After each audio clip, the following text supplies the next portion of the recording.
To Bridget, who cannot cook, but who we love, just as she is. To Bridget, just as she is. My friends do that all the time. I'm not. Much like our beloved Bridget Jones, more and more Australians are single than ever before, with 1 in 4 adults now flying solo.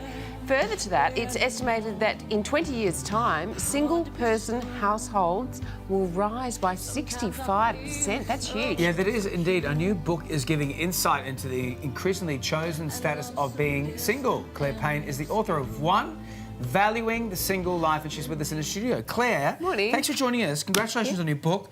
You said the idea from this book came from your own experience of being single. So tell us about that.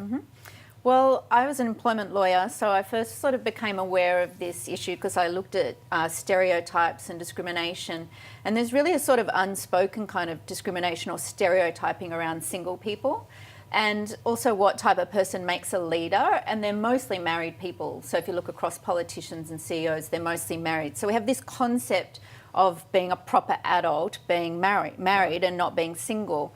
And even as a single woman, we know a bit about sort of discrimination against single women, but there's sort of assumptions about your life, that there's something less about you, or that if you're not a mother, that you're not a soft person or you don't value family. And these are just really stereotypes that quite often aren't true. I think we even saw that with Hugh Grant. That he got married last week. He's not been really married before, and it was like, oh, well, now he's locked down, now he's okay. You know, he's in his 50s. Yeah, it's interesting. I mean, it seems that more and more people are single in society, some by circumstance, but some by choice. So why do you think that this number, we're saying it's going to be up by 65%, why are we heading in that direction?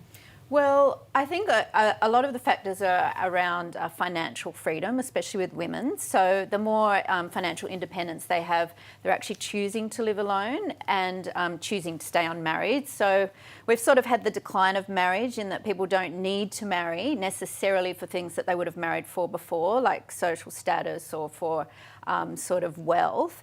And so people are choosing to maintain their independence. And once they have money, they're actually also choosing to have privacy by living alone. And then the other thing is, because people spend a fair bit of time single before they get married, they actually enjoy their single life and realise that it's actually a really good life, which is one of those sort of myths that it's a bad thing or they're unhappy. They're not unhappy. And so even people that do get married are less likely to get married if they divorce, because they're actually the single life can be really good. So we've mentioned some of the myths and the stereotypes before. So what are the positives? What are the advantages of being single? Yeah, well, so some of the myths around single people, that they're unhappy or they're selfish, actually the inverse is true. Lonely, yeah. Yeah, so the advantages are, well, they live very connected lives. And single people maintain more friendships, closer connections with their family. Oh, for sure. So you can live a really connected life. When you're coupled up and you have children, you do become a bit Shrinks lock a it bit. down. Yes, you can live a bigger life. And I think the other thing that's really important to single people is they can live according to their own values and feel very connected with their sense of self that's not necessarily directed by someone else or compromised by someone else. So they can live a sort of valued and principled life. And single people are really big contributors in terms of volunteering in the community, and they really choose things that matter to them and get involved in the community.